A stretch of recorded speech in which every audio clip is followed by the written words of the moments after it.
여러분들은 내가 기독교인 맞아 하는 그런 자괴감 이런 게 들 때가 간혹 있을 겁니다.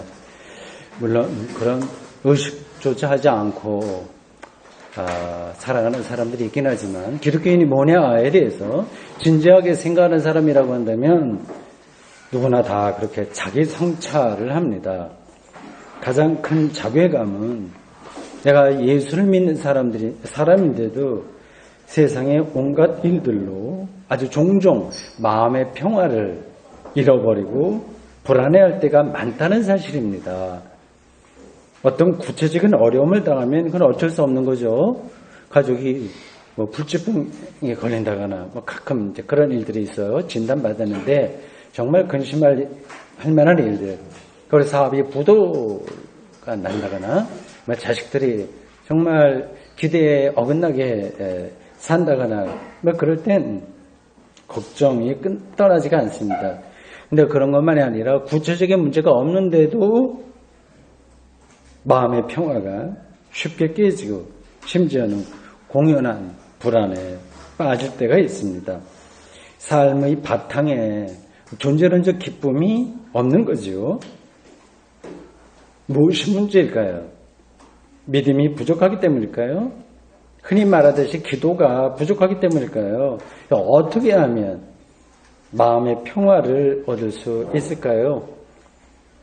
오늘 본문 빌립보서 4장 4절에서 바울이 말하듯이 어떻게 하면 항상 기뻐할 수 있을까요?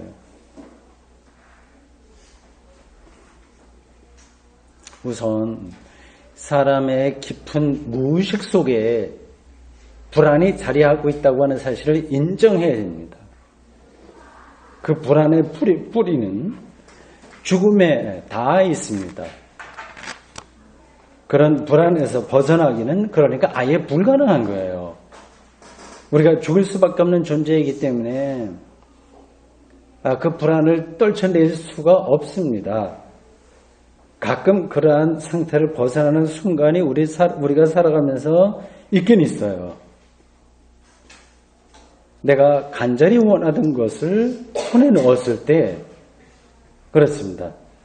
오랜 세월 알뜰살뜰 돈을 모아서 자기 집을 장만했을 때 아마 세상을 다 얻은 것처럼 마음의 기쁨이 가득 차다고 하는 경험을 할 겁니다. 이런 일들은 우리가 살아가면서 종종 경험합니다. 문제는 그러한 것으로 기쁨과 평화의 상태가 유지되지 않는다는 데 있습니다. 두 가지 이유가 있습니다. 하나는 기쁨과 평화로 경험되었던 것들, 가슴에 이제 기쁨이 가득하다고 하는 그러한 것을 경험했던 것들이 순식간에 우리 손에서 떠날 수 있다고 하는 사실입니다. 이걸 모르는 사람은 없죠. 그래서 오죽했으면 세옹지마라고 하는 고사가 나오겠습니까? 이따가 없어지고 다 그렇게 됩니다. 다른 하나는 우리가 놀라운 기쁨으로 신나는 거죠. 하여튼 쉽게 이렇게 생각하면 됩니다. 그러한 것으로 경험했던 모든 것들은 시간이 지나면 아주 실시한, 아주 평범한 일상으로 떨어진다고 하는 사실입니다. 그 대상이 무엇이든지 똑같습니다. 자기가 정말 원하는 사람과 연애해서 결혼했다고 하더라도 결혼하면 다 일상으로 떨어지게 됩니다. 결과가 다 똑같습니다. 그래서 이런 것들이 그냥 우리 인생살이거니 하면서 그냥 그런 일상을 반복하고 일비하면서 그냥 그렇게 그럭저럭 우리가 살아갑니다. 기쁨과 평화와는 거리가 점점 사실은 멀어지죠. 삶의 진보가 일어나지 않습니다. 예수를 믿는 사람들도 이런 데서 예외가 아니라고 하는 사실이 곤혹스러운 거예요. 달라야 되는데 다르지 않지 않습니까? 앞에서 들은 질문을 다시 드립니다. 우리의 마음과 생각이 왜 반복해서 흔들리는 것일까요? 그렇지 않은 사람들 계세요? 그런 분들은 도사인데 도사도 늘 흔들립니다. 사실은요. 겉으로만 안 그런 것처럼 그렇죠. 인생살이에서 기독교 신앙은 아무 능력이 없는 것일까요? 장식품일까요?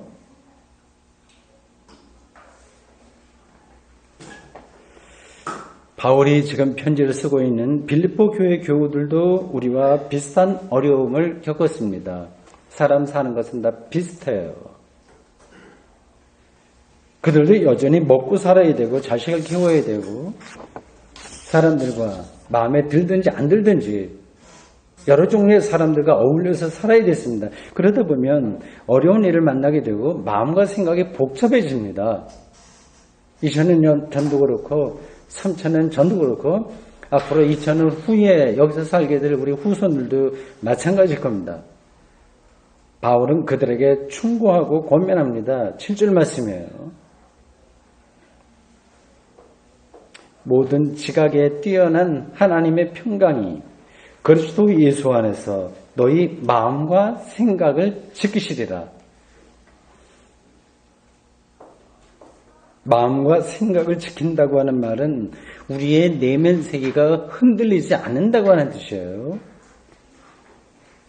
이 마음은 보통 이제 영어로 heart라고 합니까? H-E-A-R-T.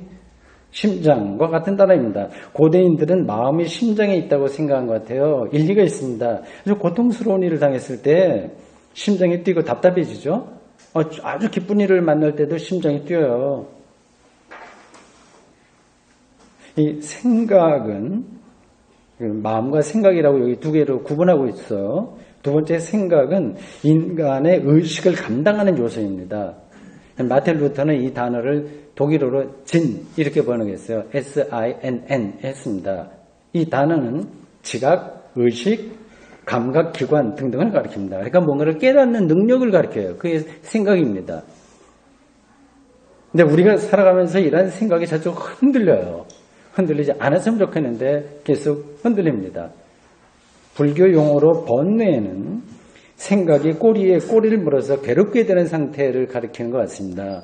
동물들에게는 이러한 현상이 일어나지 않습니다. 사람만 망상, 억측에 빠져서 괴로움을 겪습니다.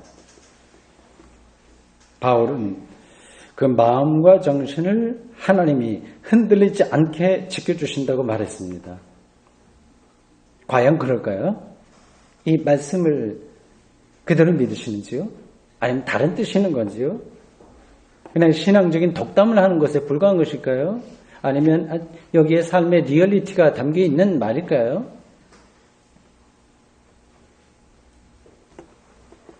(7절) 전반절 말씀을 다시 보십시오. 이렇게 표현되어 있습니다. 모든 지각에 뛰어난 하나님의 평강이요. 이제 우리말 성경이거든요. 그러니까 좀 번역이 모호합니다. 루터는 이렇게 번역했습니다. 모든 이성보다 더 뛰어난 하나님의 평화라고 했어요. 모든 이성보다 뛰어난 하나님의 평화. 이제 이게 너희 마음과 생각을 지켜주신다. 이 얘기예요.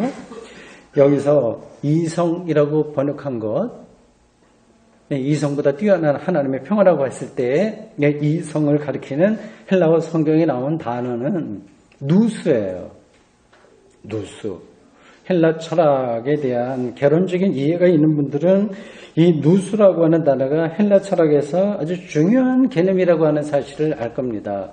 누스예요.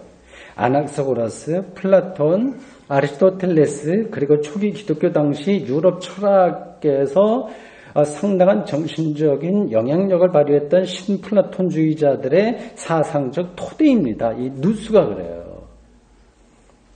헬라어 누스는 일반적으로 이성, 마음 여러 가지 단어로 번역이 가능한데 그 개념을 본다면 세계의 근원적 원리라고 보면 됩니다. 세계의 근원적 원리, 스토아 철학자들이 세계의 근원적 원리를 로고스라고 이해했던 것처럼 이런 다른 학자들은 이 누스를 그렇게 생각했어요. 세계의 근원적인 원리가 누스다. 그러니까 이게 헬라어 성경에 나오는 단어예요. 그러니까 이거를 우리말로 번역을 할 수가 없어요. 사실은요. 그냥 그때로 누스보다 뛰어난 하나님의 평화 이렇게 해야지 정확한 건데 그렇게 말하면 또 잘 우리에게 들어오지 않으니까 우리말 성경은 모든 지각보다 뛰어나다 했는데 이건 정확한 번역이 되지 않습니다. 이성이라고 하는 게 더 훨씬 나아요. 이성. 바울은 하나님의 평화가 당시 철학자들이 세계의 근원적인 원리라고 본 누스, 즉 이성보다 더 위대하다고 말한 거죠. 뜬구름 잡는 식의 말을 한 게 아닙니다. 그 당시에 보편적 진리의 틀이었던 헬라 철학의 근거에서 그러한 것들을 인용해서 이 기독교 신앙이 뭐냐를 정확하게 짚고 있는 거예요. 그러니까 이런 맥락을 우리가 놓치고 그냥 은혜롭다 이렇게 생각하면 성경 말씀을 수박 겉핥기식으로 이해하는 것에 불과합니다. 요즘도 세상은 모두 세상의 근본 원리인 누스를 중심 개념으로 작동됩니다. 물리학, 사회학, 인문학, 철학, 정치와 경제, 그리고 우리의 일상적인 세상살이도 똑같이 그렇습니다. 현대인들이 추종이라기보다도 좋아하고 있는, 즐긴다고 할까요? 굉장히 가깝게 느끼고 있는 힐링이라고 하는 단어를 생각해 보시죠. 많이 쓰잖아요. 힐링. TV 프로그램에도 나오고 말이죠. 치유라고 하는 뜻의 힐링은 상처받은 현대인들, 내면의 상처죠. 그런 것들을 받은 현대인들에게 아주 절대적인 가치, 근본 원리가 되었습니다. 그렇다면 그게 누수예요. 클래식 음악이나 대중음악도 힐링을 목표로 할 때가 많습니다. 마음을 치유한다고 하는 거예요. 어느 유명 가수의 노래와 연주를 들으면서 기쁨과 슬픔을 공유하고 공감합니다. 공감 능력 그런 얘기 많이 하잖아요. 그게 다 치유에 관계된 겁니다. 힐링이죠. 이러한 공감을 통해서 사람들은 상처받기 쉬운 내면이 위로받고 치유되는 그러한 경험을 합니다. 좋은 거예요. TV 방송에서 나오는 연애 프로그램 이런 것들도 사람들에게 위로와 치유의 기회를 작용합니다. 그런 방식의 위로와 치유가 그들에게는 곧 구원 경험인 거예요. 그것이 아주 매력적으로 다가오기 때문에 매력적일 뿐만 아니라 합리적이기도 하고 교양인들에게 어울리기도 하고 뭔가 감각적으로 현실적인 것으로 느끼기에 현대인들이 거기에 몰두하는 것은 결코 이상한 현상이 아닙니다. 저절로 그렇게 가게 돼 있어요. 저도 그런 삶이 사람들에게 도움이 된다고 생각하고 간혹 저도 그러한 데서 즐거움을 느끼기도 합니다. 요즘 제가 존 바이즈라고 하는 여자 가수의 노래를 많이 듣습니다. 좋더라고요. 이런 것들은 여러분들의 취향에 따라서 선택하면서 살아가면 됩니다. 그런데 바울이 제시하는 기독교 신앙의 본질은 그것과 차원을 달리합니다. 어쩔 수 없이 우리가 세상의 원리에 따라서 살되 기독교 신앙으로 살기 때문에 기독교 신앙이 말하는 본질이 뭔가는 알아야 되잖아요. 당시 헬라 철학자들이 전통적으로 주장한 세계의 원리인 누스보다 더 크고 위대한 길이 있다고 이야기한 거예요. 그게 바로 에이렌의 투 데우, 헬라어 성경에 나온 단어를 제가 그냥 읽었습니다. 하나님의 평화, 에이렌의 투 데우, 하나님의 평화라고 했습니다. 여기에 바로 성서신앙과 세상 철학이 어떻게 다른지가 드러납니다. 성경은 하나님의 평화를 붙들고 있는 거예요. 세상 철학은 이거 좋은 뜻으로 드리는 거예요. 세상 철학 좋은 겁니다. 원리 이대로 사는 거니까. 심리학도 여기에 다 들어가는 거예요. 세상 철학은 누수의 평화를 붙들고 사는 겁니다. 평화가 하나님에 의해서 가능하냐? 누수에 있어 가능하냐는 논쟁이자 질문입니다. 기독교 신앙은 끊임없이 이러한 진리 논쟁에 앞장섰어요. 그러한 논쟁의 결과가 기독교 교리입니다. 말하자면 우리의 마음과 생각을 지키는 이가 하나님이냐 누수냐 하는 거죠. 열광적으로 기독교 신앙생활을 하는 사람들은 이게 무슨 사태인지도 잘 모른 채 무조건 하나님이라고 우길 거고요. 사태를 모르고 그냥 무조건 우기는 거예요. 세상 사람들은 당연히 누수를 선택하겠죠. 양쪽 모두 하나님의 평화가 무엇인지를 충분히 알지 못한 채 그런 말을 하고 있는 겁니다.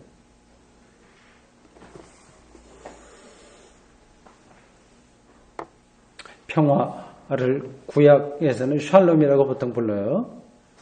유대인들은 지금도 샬롬이라고 하는 말을 인사를 대신한다고 하죠. 그들의 샬롬을 인사말로 삼았다고 하는 것은 그들의 삶이 오랜 역사를 통해서 이 평화가 아니라 전쟁 혹은 반평화에 시달렸다고 하는 것을 의미합니다. 작은 나라였던 유대와 이스라엘은 주변의 강력한 제국에 의해서 끊임없이 시달려왔습니다. 한시도 마음 편하게 산 적이 없을 정도입니다. 그들이 나름대로 평화를 위해서 노력을 기울이지 않은 것은 아닙니다. 다른 나라와 평화 조약을 맺기도 하고요.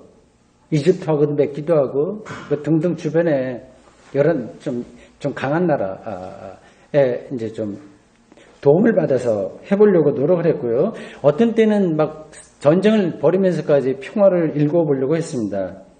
그러한 노력들이 일시적으로 효과를 보기도 했지만 결국 평화는 오래 가지 못하고 쉽게 깨졌습니다. 지금도 마찬가지예요. 세계 평화를 위한 국제 조직인 유엔이 활동한다고 해서 세계 평화가 이루어지는 게 아닙니다. 눈으로 보는 거잖아요. 평화 많이 말을 하지만 안 되잖아요. 개인도 그렇고 국가 간에도 그렇고 그렇지 않습니까? 남북 분단 체제로 살아가는 우리의 경우는 상황이 더 나쁩니다. 어렵게 시작된 금강산 관광과 개성공단이 이렇게 쉽게 중단되리라고 하는 것을 누가 예상했겠습니까? 저는 사회학자나 정치평론가가 아니기 때문에 이런 것에 대해서 설교 시간에 구체적으로 더 이상 말씀드리지 않겠습니다. 다만 평화는 말만 갖고 되는 것도 아니고 우리가 노력한다고 해서 정착되는 게 아니라고 하는 것만은 분명하게 말씀드릴 수 있습니다. 국가 사이만이 아니라 여러 이 집단들 사이도 그렇고 종교 사이도 그렇고 가족 사이도 그렇습니다. 성경은 샬롬이 사람의 노력으로만 달성된다고 말하지 결코 않습니다. 사람의 노력이 무의미하다고 하는 것이 아니라 노력이 필요하지만 궁극적으로는 하나님에 의해서 주어진다고 얘기합니다. 이 평화의 문제를 뭐 이렇게 정치인들이 뭐 이렇게 짜갖고 뭐 계약하고 조약 맺고 이렇게 공학적으로 풀어가는 게 아니라 훨씬 근원적인 차원에서 봤다는 이야기죠. 성서의 세계가 그렇습니다.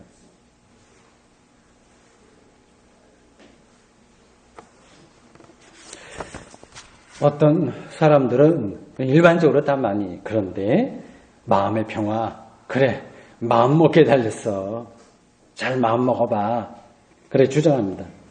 마음 공부를 잘해야 돼 이렇게 이야기하죠. 어느 정도 일리가 있긴 합니다. 마음 훈련을 어느 정도 좀 하기만 하더라도 흔들리지 않고 좀 살아갈 수는 있습니다. 그런 훈련을 받는 명상센터가 우리 주변에 좀 있어요. 여러분들 마을에도 있는지 모르겠습니다. 곳곳에 많이 있어요. 뇌 훈련 그런 것도 있고 뭐 등등 하여튼 명상한다거나 이런 것들이 다 자기 마음 훈련입니다. 마음 공부예요. 불교 가르침도 기본적으로 그렇습니다. 그러니까 마음 먹기에 따라서 세상에 부처로도 보이고 악귀로도 보이는 거야. 마음 잘 먹어. 네 안에 부처가 있어. 이런 식으로 이야기를 하죠. 다 일리가 있는 이야기예요. 성경은 이런 점에서 훨씬 단호하고 엄격합니다. 사람이 마음 먹는다고 해서 그 마음의 평화를 얻을 수 있는 게 아니라고 말을 해요. 저는 옳다고 생각합니다. 하나님이 허락하셔야 한다. 성경이 주장하는 거예요. 그래서 성경은 마음 공부보다는 뭐라고 그래요? 하나님을 믿어라. 이렇게 얘기하는 거죠. 하나님과의 관계가 핵심이니까 그렇습니다. 그 믿음으로 우리는 하나님과 하나 되고 하나님으로부터 의와 평화를 선물로 받습니다. 당신 설교 뭐 대충 알아듣겠는데 뭐 그렇게 내가 여태까지 살아봤는데도 잘 안 되더라. 그렇게 생각하는 분들이 여기 계실까요? 그런 분들은 성경을 진정성 있게 읽지 않은 채 성경의 세계를 모른 채 성경을 믿기 힘들다고 말하는 거하고 비슷합니다. 모르고 안 된다고 하는 거예요. 테니스 연습을 잘 하지 않으면서 테니스가 재미없다고 주장하는 거하고 비슷한 겁니다. 뭐 제가 테니스 잘한다고 이런 말씀 드리는 거 아니니까 오해하지 마십시오. 이처럼 신앙의 능력을 전혀 눈치채지 못한 채 단순히 세상 원리인 누수에 상식적으로 합리적으로 거기에만 의존해서 살아간다면 세상 사람들에게 이게 가능한 거예요. 괜찮아요. 기독교인으로서는 불행한 일입니다.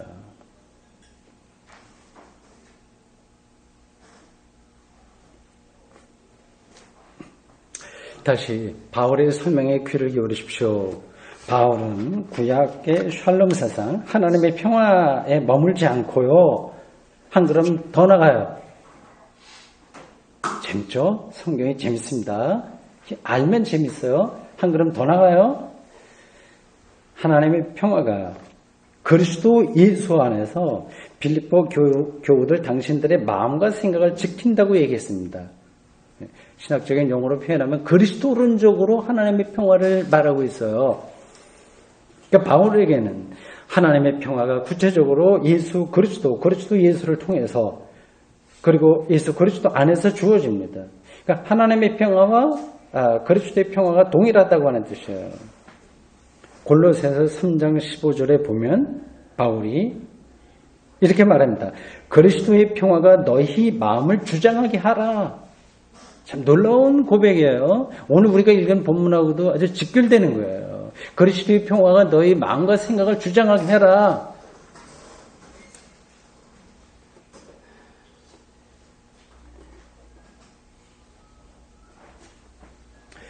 그리스도 예수라고 하는 말은 구원자 예수라고 하는 뜻입니다. 그걸 통해서 평화를 주신다고, 마음과 생각을 지키신다고 했으니까요. 그리스도 예수, 구원자 예수라고 하는 겁니다. 그러니까 예수가 구원자라고 하는 말이 무슨 뜻인지를 여기 모르는 분들은 없어요. 다만 그걸 실감하지 못할 뿐입니다. 우리는 다시 기독교 신앙의 본질로 돌아가지 않을 수 없습니다. 초보로 돌아가는 거예요. 그것은 예수 십자가와 부활입니다. 예수의 십자가 죽음은 두 가지 힘에 의한 결과입니다. 아시죠? 당시 절대 종교였던 유대교, 절대 정치 권력이었던 로마의 이데올로기입니다. 성경과 율법을 절대화했던 유대인들의 종교성, 그리고 팍스 로마나 로마의 체제를 안정시키고 그것으로 세계를 지배해야만 이 세계에 진정한 평화가 온다고 생각했던 로마의 그 정치 이데올로기, 이 결과가 예수의 십자가 죽음입니다.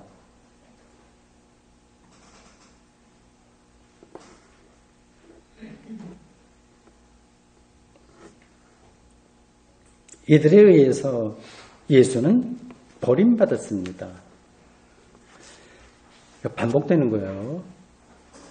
기독교 신앙, 십자가 신앙으로 살면 세련된 종교와 그리고 강력한 정치로부터 소외당할 거죠.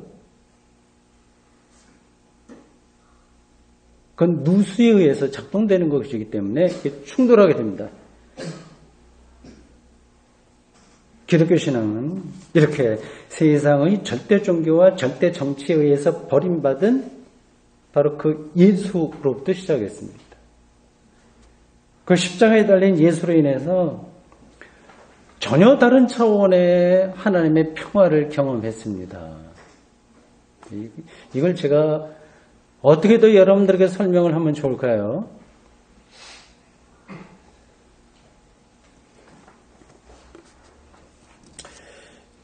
예수의 십자가가 구원의 길인 것은 하나님이 그를 죽은 자로부터 살리셨기 때문입니다. 부활이에요. 이 부활은 종말에 모든 사람들에게 보편적으로 주어질 궁극적인 생명입니다. 세상을 절대적인 능력으로 창조하신 하나님이 세상 마지막 때 완성하실 그 생명, 창조의 하나님이 마지막 때 완성하실 그 생명, 아직은 우리에게 다 알려지지 않은 그 생명이 예수의 운명에서 선취의 방식으로 발생했습니다. 신학적으로 제가 설명해서 미안합니다. 이제 그것이 바로 기독교 부활신앙이에요. 그걸 증명해봐. 종말의 생명이 예수에게 선취적으로 발생했다고 하는 사실, 그게 기독교 신앙의 기초라고 하는데, 증명해봐. 이렇게 말하고 싶은 분들이 계신가요? 세상 사람들은 대다수가 그렇게 얘기할 거예요. 기독교, 너희들 예수 부활했다고 하는데, 그러면 증명해봐. 얘기할 거고, 교회 다니는 사람들 중에서도 속으로 그렇게 생각하는 사람들이 많이 있습니다. 이건 제가 무조건 나쁘다, 좋다 그런 뜻으로 드리는 게 아니라 생각이 이렇게 갈 수밖에 없는 거예요. 그래서 그들은 예수 좋지. 성자고 예수의 인격과 가르침 좋지. 나도 그렇게 살고 싶어. 하지만 그를 부활의 주로 믿는 기독교 교리는 마음에 들지 않는다고 생각하는 거예요. 여기서 결단이 필요합니다. 다른 길이 없어요. 선택이 필요합니다. 궁극적인 진리 앞에서는 증명이 아니라 궁극적인 진리를 누가 증명하겠어요. 아직 그 시간이 오지 않았는데 어떻게 그걸 증명합니까? 물리학자, 생물학자들이 증명할 수 있다고 여러분들 생각하십니까? 천만이에요. 증명이 아니라 선택할 수 있을 뿐입니다. 예수의 부활을 선택하는 사람은 기독교 신앙 안으로 들어가는 것이고, 그걸 부정하는 사람은 기독교 신앙 밖에서 사는 겁니다. 밖에서 사는 것이 좋다고 생각하면 그렇게 살아도 됩니다. 그런 사람은 세상의 근원적 원리인 누수 이성 살면 됩니다. 그들을 향해서 우리가 뭐라고 불평할 건 하나도 없어요. 다 선택이니까. 우리 기독교인들은 초기 기독교인들이 부활의 주님으로 경험한 예수 그리스도가 진리라고 생각하고 그래서 선택한 사람들입니다. 하나님의 평화가 그리스도 예수 안에서 우리의 마음과 생각을 든든히 지킨다고 하는 사실에 운명을 거는 거고, 우리의 미래를 거는 거고, 그것을 우리 삶의 과정을, 그러니까 수행이죠. 수행의 기초로 사는 사람들이에요. 이왕 그런 길을 선택했다면 그것의 능력을 실제로 삶으로 살아낼 수 있어야 되지 않겠습니까? 마음과 생각이 든든해지는 경험 없이 형식적인 기독교인으로 산다고 하는 게 무슨 의미가 있겠어요? 이걸 진지하게 생각해 보십시오. 사랑하는 성도 여러분, 저는 여러분들이 마음과 생각 흔들림 없이 살기에는 너무 이 세계가 세상 살기가 힘들다고 하는 것, 여러분과 똑같은 무게로는 다 모르지만 제가 늘 교회에서만 살았기 때문에 세상을 알아봐야 얼마나 알겠습니까? 그렇지만 어느 정도는 알고 있습니다. 그런 세상살이를 기독교 신앙으로 뚫고 나가기가 만만치 않다고 하는 사실도 알고 있습니다. 아무리 노력해도 크고 작은 일들로 인해서 마음과 생각의 평화를 얻기가 힘들죠. 저도 여전히 그러한 시행착오를 겪으면서 살아갑니다. 설교는 이렇게 멋지게 하는 것 같은데 시행착오를 반복해서 겪습니다. 그래도 하나님의 말씀을 선포해야 될 목사이기에 성경이 가리키고 있는 삶의 근거를, 신앙의 본질을 전하지 않을 수 없습니다. 이런 점에서 저의 운명은 침몰하고 있는 난파선에서 승객들을 향해서 당황하지 말고 구명보트를 내려 올라타야 한다고 호소하는 그런 선장과 비슷합니다. 그런 심정으로 말씀드립니다. 바울이 빌립보서 4장 7절에서 권면한 말씀을 잊지 마십시오. 하나님의 평화는 이 세상의 모든 이성과 삶의 요령과 힐링보다 더 크고 뛰어납니다. 그 하나님의 평화가 그리스도 예수 안에서 여러분들의 마음과 생각을 굳게 지키실 겁니다. 아멘. 주님, 오늘 저희들 이전에 사도 바울이 빌립보 교우들에게 준 편지 중에서 일부를 교회력에 따라서 함께 읽고 받았습니다. 우리의 마음과 생각에 이렇게 요동치는지, 아주 작은 일들, 아니 그런 일이 없어도 계속 불안해하는지 부끄럽습니다.